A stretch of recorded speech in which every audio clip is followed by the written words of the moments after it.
Nous sommes à 2 mois des élections en Côte d'Ivoire. Pour justement des élections apaisées, la ACA, la Haute Autorité de la Communication Audiovisuelle, et le CNP, le Conseil national de la presse, déroulent le mode opératoire de leurs organes de régulation.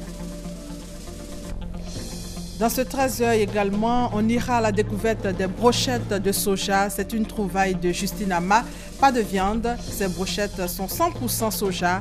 Notre reporter, Ami Sissoko, a dégusté le mets à Abobo Belleville.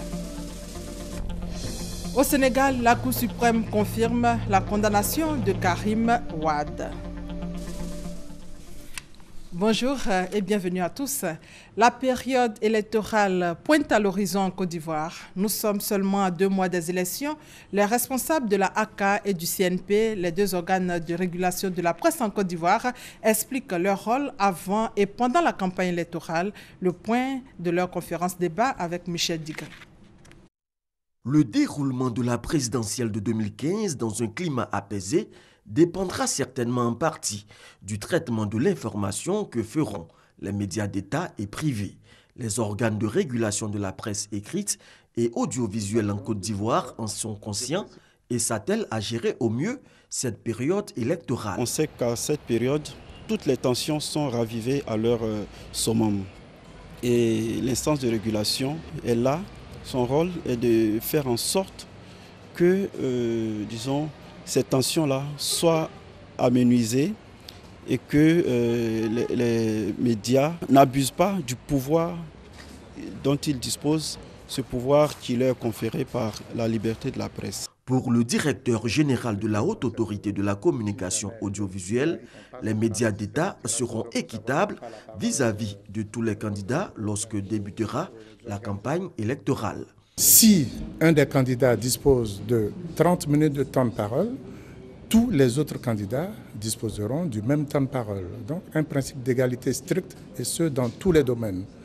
Et je dois souligner d'ailleurs qu'à cet égard, bien que n'y étant pas obligé, la RTI a couvert les dépôts des dossiers de candidature de tous ceux qui l'ont fait, de tous les candidats, sans tenir compte d'une question de recevabilité. On a vu un candidat qui avait 30 ans, qui a déposé son dossier, alors que la loi exige d'avoir 40 ans. Lui, il a déposé alors qu'il a 30 ans.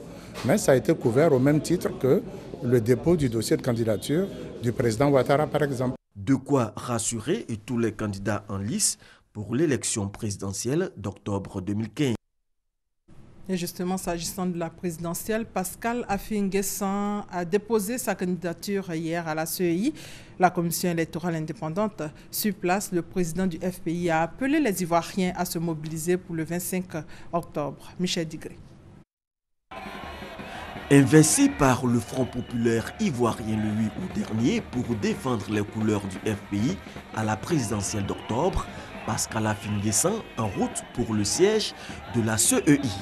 Pour le dépôt de son dossier de candidature, des centaines de militants et des cadres de son parti ont tenu à l'assister. Affi-N'Guessan en a profité pour réaffirmer l'engagement du FPI au processus électoral. Je voudrais dire solennellement à M. le Président et à tous ses collaborateurs qu'il peut compter sur le soutien du Front populaire ivoirien pour les aider à affronter cette élection historique et à faire en sorte qu'avec leur concours, notre pays retrouve la paix, la stabilité et la démocratie. Après quoi, Affi-N'Guessan a livré à la presse les enjeux de sa candidature. Les élections sont une opportunité historique, une opportunité démocratique pour opérer le changement en Côte d'Ivoire. Et donc c'est pour cela qu'aucun Ivoirien ne devrait bouder l'élection à venir. Nous avons déposé cette candidature au nom du Front populaire ivoirien pour gagner l'élection présidentielle d'octobre 2015 et apporter aux Ivoiriens le changement qu'ils attendent. Pascal Affi-N'Guessan est le 10e candidat enregistré par la CEI, mais seulement le 4e à avoir payé la caution de 20 millions de francs CFA à 5 jours de la clôture du dépôt des dossiers. Après donc Pascal Affi-N'Guessan qui a déposé ses dossiers hier à la CEI, c'est au tour du diplomate Essi Amara et Charles Konabani de faire acte de candidature aujourd'hui.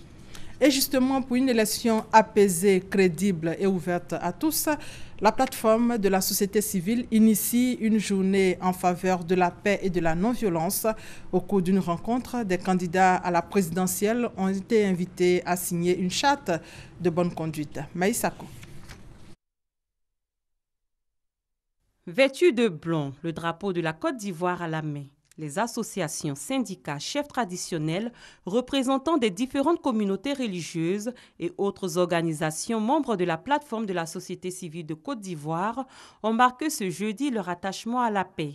Cela à la faveur d'une rencontre qui se voulait avant tout un appel à la non-violence aux acteurs politiques pour des élections apaisées. La journée en faveur de la paix et de la non-violence pour une élection présidentielle 2015 était consacrée à la présentation de la charte de bonne conduite des candidats à l'élection présidentielle. La signature de la présente charte engage le candidat à respecter les résultats sortis des urnes et confirmés par la Commission électorale indépendante CEI. La présidente du Renouveau pour la paix et la concorde RPCP Lagou Henriette est la seule responsable de parti politique et candidate déclarée à l'élection présidentielle à avoir signé la charte. J'appréhende la présente cérémonie comme une invite à ne plus commettre les erreurs du passé. Un rassemblement pour exorciser tous les vieux démons, au-delà même de la signature qui n'est pas un fait nouveau. Le président de la plateforme de la société civile de Côte d'Ivoire, Tapé Mambo, est pour sa part revenu sur le bien fondé de la charte de bonne conduite des candidats à l'élection présidentielle. Ceux qui ont vécu 2010 ne veulent plus que 2015 se répète. Donc que vous soyez candidat du Nord, du Sud, de l'Est, ce qui vous préoccupe, c'est la paix. Les potentiels signataires ont été appelés par la plateforme de la société civile de Côte d'Ivoire à respecter la charte de bonne conduite des candidats à l'élection présidentielle d'octobre pour un scrutin transparent, crédible et sans violence afin de garantir la stabilité et la sérénité dans le pays. Les mouvements de soutien pour la réélection du président candidat Alassane Ouattara se sont donné tous rendez-vous au siège du Parti du Rassemblement des Républicains. Il s'agit de 33 structures qui ont décidé de s'unir et de parler d'une seule voix. Adama Kamagate et Sylvie Touré. On parlera désormais de collectifs des mouvements, associations et organisations de la société civile pour la réélection du président Alassane Ouattara. 33 mouvements de soutien ont décidé de s'unir en un collectif afin d'élaborer des stratégies communes et garantir la victoire de leur candidat à la présidentielle d'octobre prochain.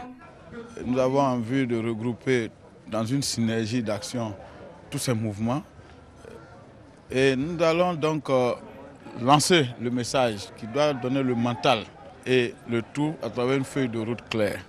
Notre spécialité, c'est de faire du porte-à-porte. Les mouvements de soutien auront une place de choix à jouer au cours de cette campagne et vont réussir le pari de reconduire Alassane Ouattara au premier tour de l'élection présidentielle du 25 octobre prochain.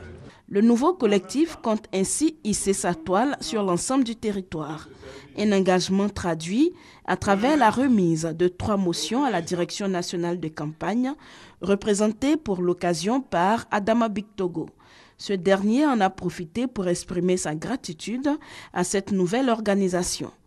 Je voudrais vous exprimer la gratitude de la direction nationale de campagne.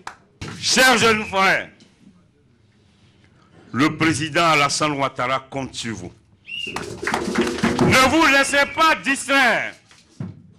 Vous êtes des jeunes responsables. Votre engagement est un engagement pour l'avenir. Vous êtes tous des porte-parole. C'est à travers vous que nous devons toucher tous ceux qui sont très loin. À peine constitué, le collectif des mouvements, associations et organisations de la société civile pour la réélection d'Alassane Ouattara projette d'investir la place de la République, l'occasion des meetings avant l'ouverture de la campagne. Il entend tenir la flamme de la mobilisation allumée jusqu'au 25 octobre, jour du scrutin. Autre volet de l'actualité, c'est le départ de l'ambassadeur de la République arabe d'Égypte. Il quitte la Côte d'Ivoire après 2 ans. Le diplomate a fait ses adieux au Premier ministre Daniel Kablan-Duncan. Hugues Hervé-Blé. 1 an, 9 mois, c'est le temps qu'aura passé en Côte d'Ivoire le diplomate égyptien qui avait présenté ses lettres de créance en 2013. En fin de mission sur les bords de la lagune Ébrié, Youssef Abbas Souleymane a fait ses adieux au Premier ministre Daniel Kablan-Duncan. Les 2 hommes ont abordé différentes questions relatives à la coopération entre la Côte d'Ivoire et l'Égypte, coopération matérialisée par plusieurs réalisations. On a discuté de développement, notamment c'était l'inauguration du pont de Jacquesville et les autres projets qui ont été réalisés en Côte d'Ivoire. J'ai été informé par son Excellence le Premier ministre qu'il est heureux de la tenue de la deuxième session de la commission mixte. Comme nous, on croit que la tenue de la deuxième session de la commission mixte sera la base de la coopération entre la Côte d'Ivoire et l'Égypte.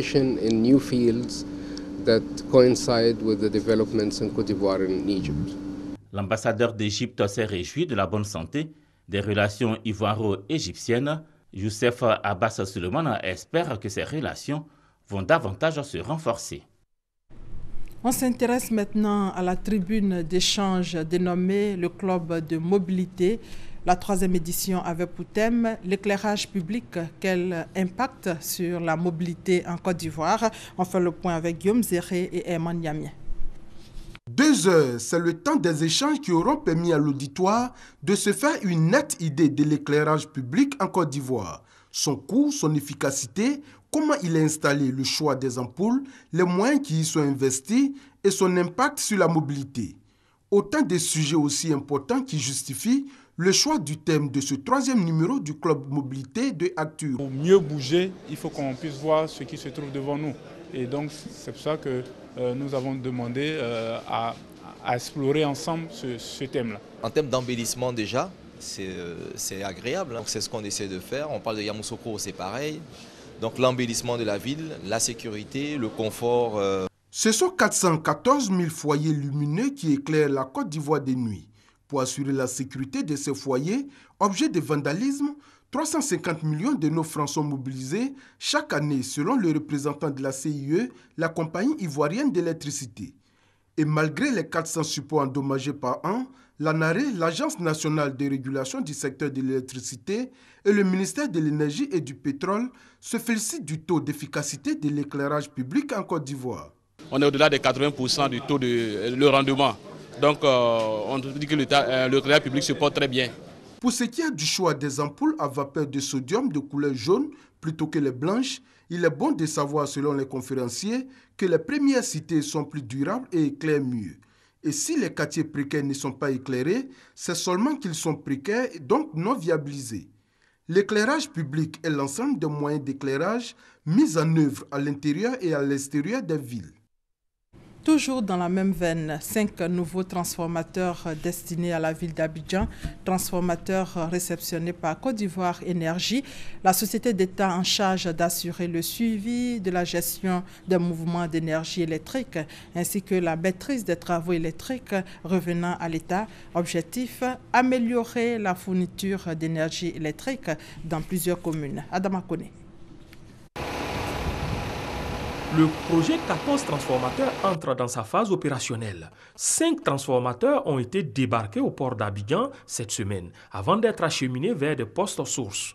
Nécessité, renforcer les transformateurs en limite de capacité en solutionnant les problèmes de surcharge et de perturbation de fourniture lors des travaux de maintenance.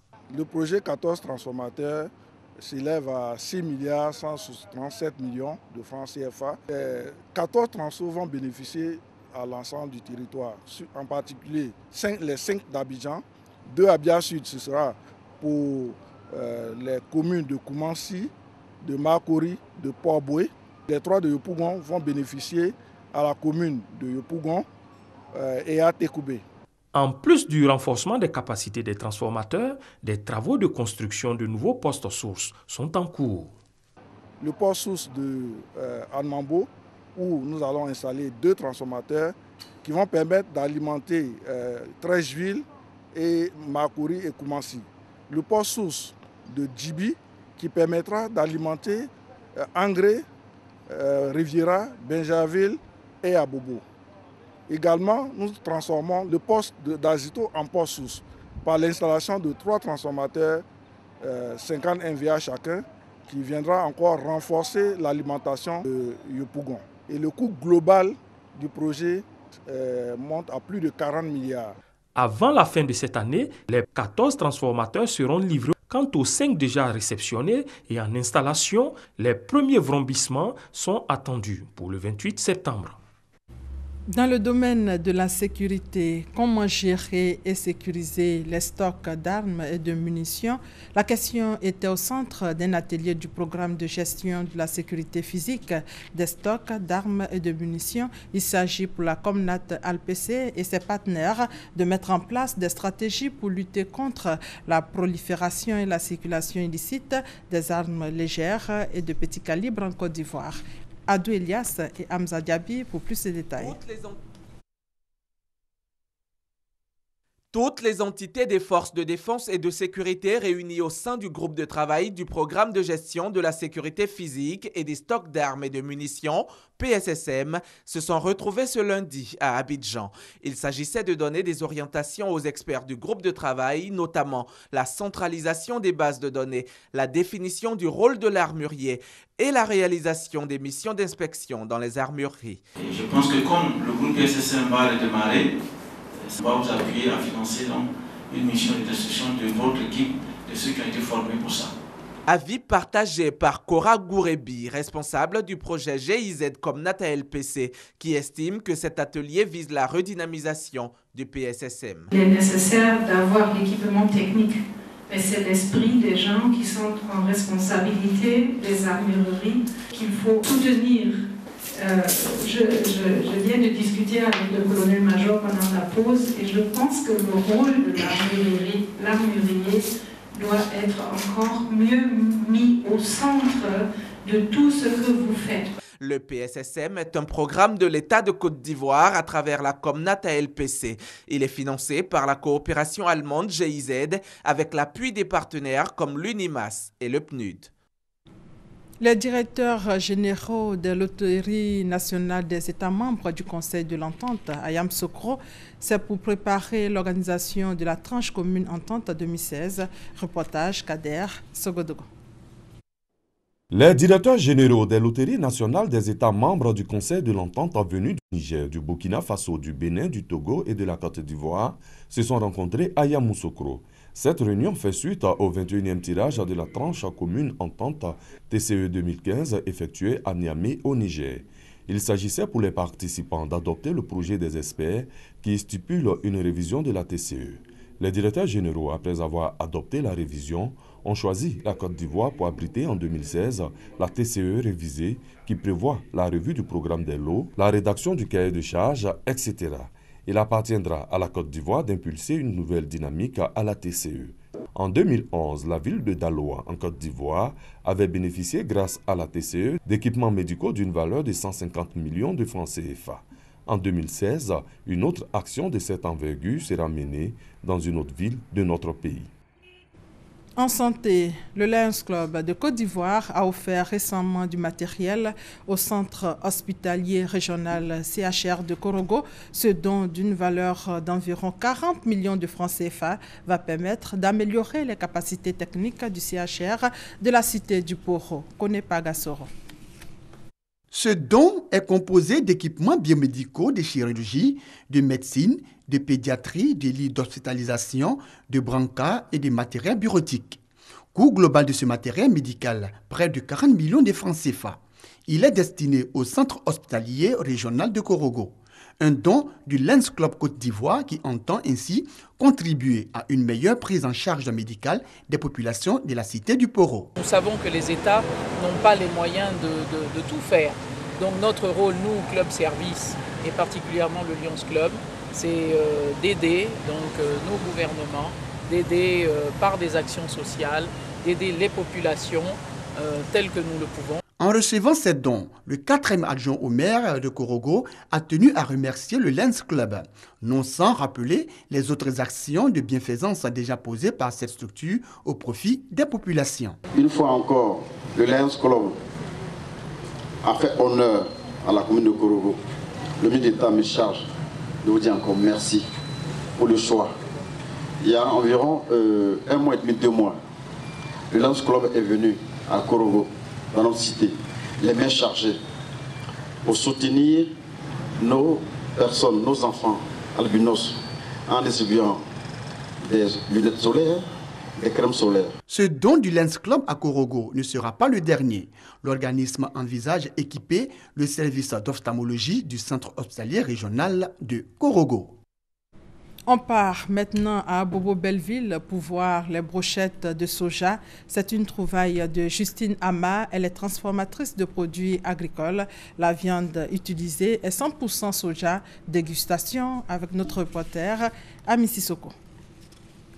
On connaît le lait de soja, la sauce de soja, l'huile de soja. Aujourd'hui, nous découvrons les brochettes de soja en Côte d'Ivoire. C'est le fruit des recherches de Justine Ama, nutritionniste et transformatrice de produits agricoles à Bobo-Belleville. Nous avons proposé le soja en farine, en lait liquide, mais ça n'a pas passé.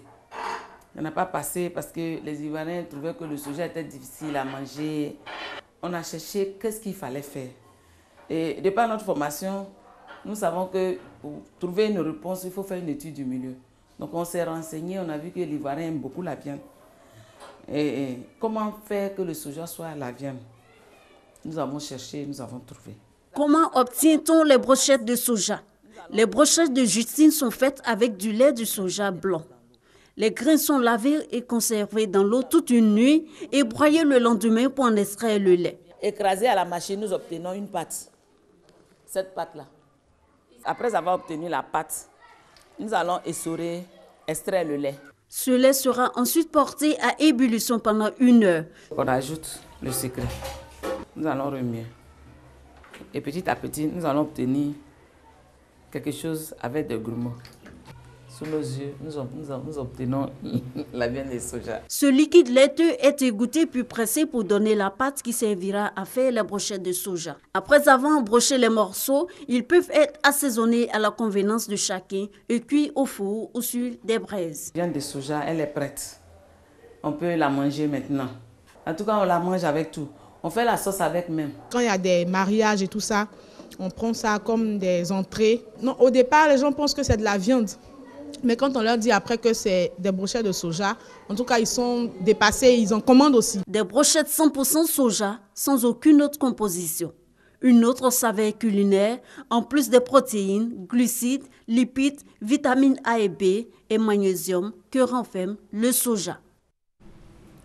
Le phénomène Start-up s'est développé en Israël depuis quelques années, une initiative de jeunes entrepreneurs, sujet évoqué à la première conférence mondiale sur la science, le point de notre envoyé spécial, Franck Poidio. La Start-up. La Start-up est en fait une jeune entreprise partie pour l'essentiel d'une levée de fonds et qui dispose d'un fort potentiel. C'est ce type d'entreprise qui donne du poids à l'économie d'Israël, qui en compte pratiquement 500 par an. Un exemple, sur ce chantier, à Beersheva, dans le sud, un site en construction.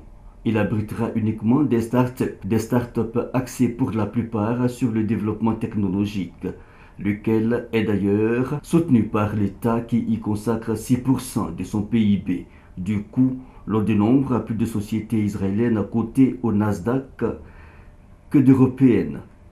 Qu'est-ce qui fait donc la particularité des startups israéliennes? Le facteur humain est la principale cause de la réussite des startups israéliennes. Il a fallu au début mettre plusieurs intelligences, plusieurs projets ensemble et chercher des bailleurs. Mais au niveau des bailleurs, il n'y avait pas de difficulté parce qu'il fallait déjà adhérer au projet. C'est donc un état d'esprit. Le phénomène du développement des startups, l'Afrique n'est pas épargnée. À la première conférence sur la science de Jérusalem, le sujet est abordé. Le professeur Aouno dirige un centre de recherche qui expérimente aussi un projet innovant. Partant de la conception et du dessin assisté par ordinateur que nous avons aujourd'hui développé, puisque nous avons un centre très puissant dans ce domaine-là, eh bien, nos jeunes, par centaines aujourd'hui, se forment pour être capables de reproduire n'importe quel dispositif industriel en termes de dessin en dimension 3. Et ensuite, ils se forment pour être capables de le fabriquer par eux-mêmes. L'Afrique qui veut se mettre dans le sens de la marche, cela demande quelques efforts. Ce n'est pas la technologie qui manque, ce n'est pas ça le plus grand défaut. Le plus grand défaut, c'est peut-être notre ambition. C'est peut-être de rompre avec un passé dans lequel nous étions des consommateurs de technologies. C'est d'avoir confiance en nous-mêmes dès lors qu'il va s'agir d'adapter ces technologies à nos besoins et même de proposer des technologies que d'autres dans le monde peuvent consommer. La technique adaptée aux besoins, en Côte d'Ivoire, le concept peine à se développer. La raison, selon les experts, un manque de financement et un faisceau numérique pas assez performant. Au chapitre développement ici en Côte d'Ivoire, les femmes de tout le Pleu s'engagent pour la paix et le développement de leur département. Elles ont réaffirmé cette volonté lors d'un rassemblement, rencontre à laquelle a pris part la ministre Anne-Désirée Oloto. Reportage F. Bouy. Les femmes de tout le Pleu ont beaucoup de volonté pour travailler, mais elles rencontrent des difficultés de divers ordres. On fait manioc, on n'a pas de machine pour piler, on fait à la main. Ça nous fatigue trop même, ça nous fatigue. Les femmes, on arrive à faire commerce, mais on n'a pas de moyens. On fait les vivriers, on fait les bananes, on fait beaucoup de choses. Nous avons d'énormes difficultés. Nous produisons beaucoup, mais faute de route, il y a des pourritures. Aujourd'hui, c'est un ouf de soulagement. La ministre Anne-Désirée Oloto soutient ses sœurs.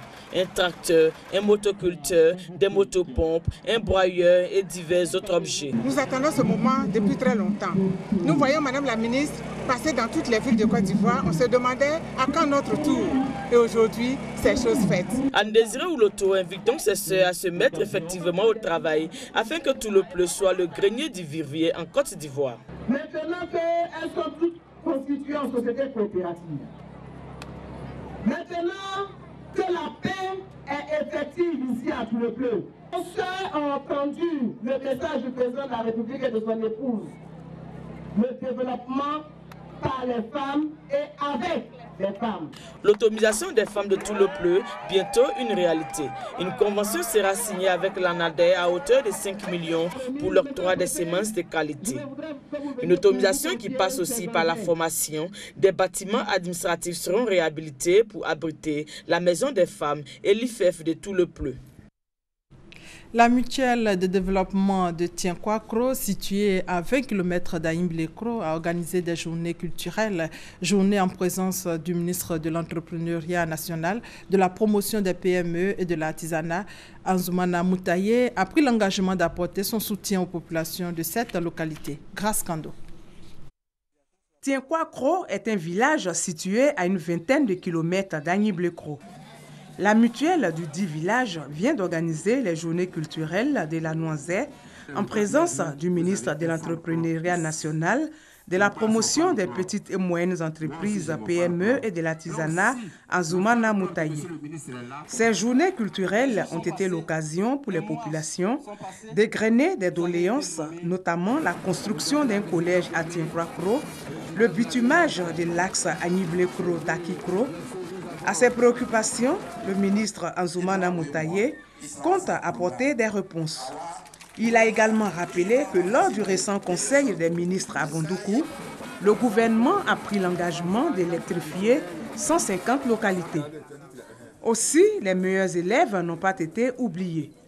23 nouveaux bacheliers seront pris en charge par le ministre Anzoumana Moutaye sur 3 ans à hauteur de 500 000 francs par an. Et pour lutter contre la pauvreté, une unité de transformation du manioc a été installée à Tienkwakro.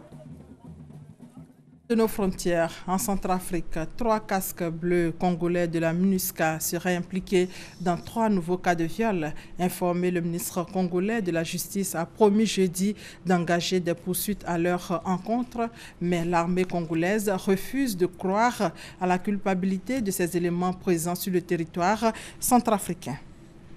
Au Sénégal, la Cour suprême a confirmé le verdict condamnant à 6 ans de prison l'ancien ministre sénégalais Karim Wade, un verdict prononcé en mars et contre lequel les avocats de ce dernier s'étaient pourvus en cassation, verdict qualifié de politique par ses partisans. Rappelons que le fils de l'ancien président sénégalais Abdoulaye Wade, passé à l'opposition, a été condamné pour enrichissement illicite.